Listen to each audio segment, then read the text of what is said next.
Now most of the stuff I've got ready in the bathroom, can you see that it's going to be way easier to paint now with nothing on the walls anywhere, the trim gone and stuff like that. And I'm still gonna go around and check some stuff. And I noticed there's a door bumper here that's going right into the wall. I'm gonna go ahead and remove that. Before I paint this room, I'm gonna go ahead and pop the door off. But until I do that, this one happens to have these little things. Have you ever seen these? It happens to be on the top hinge and the middle hinge, and you can adjust this in and out. Okay, and then this rubber deal here hits the door, and then it prevents it from banging into the wall. Because I've seen right here where this knob is, it's been putting a mark there, and I can see a mark here and right there. I'm gonna have to put some caulking in there. But what she should have done was have a door bumper a little bit longer than that, and I would have stuck the door bumper on the actual door itself. And they have some door bumpers that are stronger than this, by the way. This one's really tinny, and that's how they used to be years ago. And I can tell it's been bent when it hit. It kind of bent it up, so it's already kind of coming up at an angle. And I went ahead and adjusted these out a little bit so that the door has a springiness to it. See, like that? It's not even hitting because I went ahead and adjusted those. I wanted to do that so that I don't accidentally open the door or something and tag this into the wall or something. So I don't know exactly when I'm going to take that off. I wish I had an extra door bumper, but I don't. And what I would do is, because it's gold, I would get the gold one with the white head and I'd stick it on the door here. Okay? And the thing is, if I leave that there, it's going to be there forevermore, because if I take it, if they take it off later, then they're going to have to patch the hole and do some paint touch up to put the new one on the back side of that door. You see what I mean? And man, I just don't think I have a bumper. And even if I did, it's a silver one. But I could replace that later on down the road. Now another thing I could do for temporary, I could take that one out, and I could drill a little hole in the bottom of the door, stick that bumper over there, right?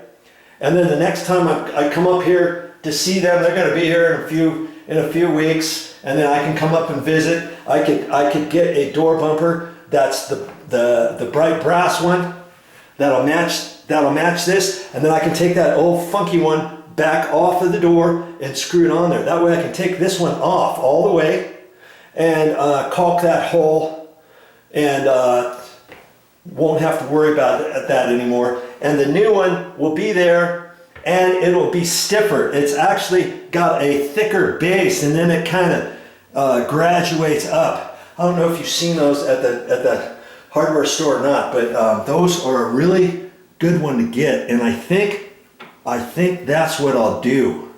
Okay, plus where they have it, they got it way up high, and they don't have it at the very end of the door. It's back set a little bit. So because of all those reasons, even when it hits, see, if it hits too hard, just the tip of that can touch that. If somebody's kind of depressing on the door a little bit, some kids are playing or whatever, and it's gonna tag that again.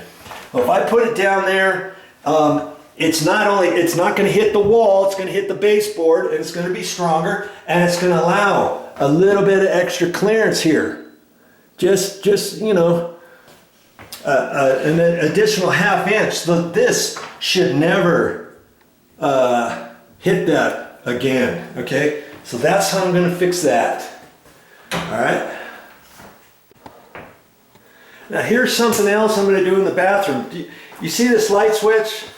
You see anything funky about it? You see that it's not straight, it's crooked?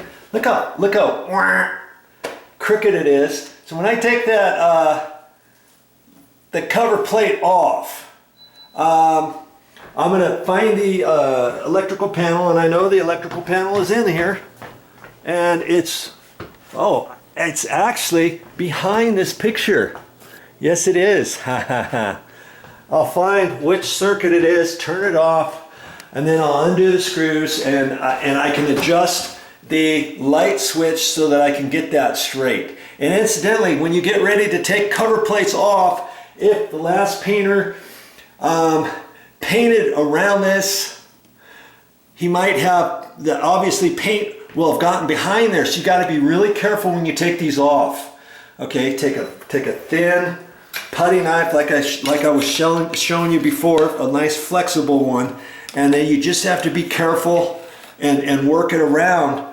And when you start pulling it, don't just jerk it off, because if the paint is stuck over here, trust me, that paint has bonded on the drywall, and lots of times it'll actually rip the sheetrock paper, and it'll rip over here. So when you get ready to put the cover plate back on, you're gonna have a nice little tear over here. Like, oh yeah, there's another thing VideoJoe was telling me too.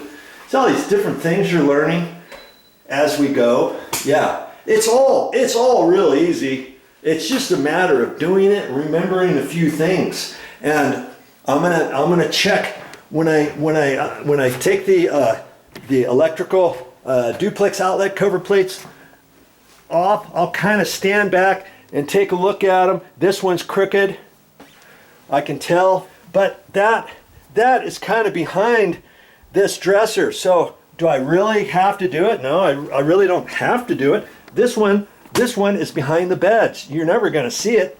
And you see something funky about it? If this was out in the field somewhere, I'd have to fix it. Well, first off, I see that the cover plate has a crack in it. You're not supposed to leave cracked cover plates on there. Secondly, do you see something else here? The duplex electrical outlet is a different color than the cover plate. You see there? It's not a bright white one. This is probably almond, and this is probably a different color. They've got like 3 different color plates of cover plates. 3 different colors of cover plates.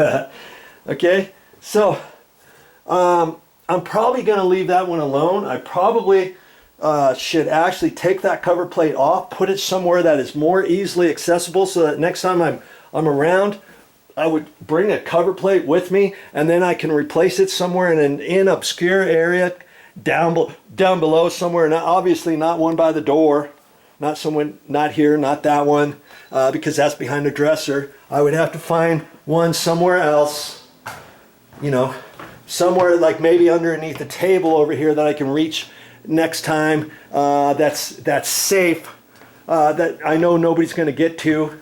Probably not this, because when I slide this back, it's going to be too close. It could be that one way over there, because it's going to be behind a light.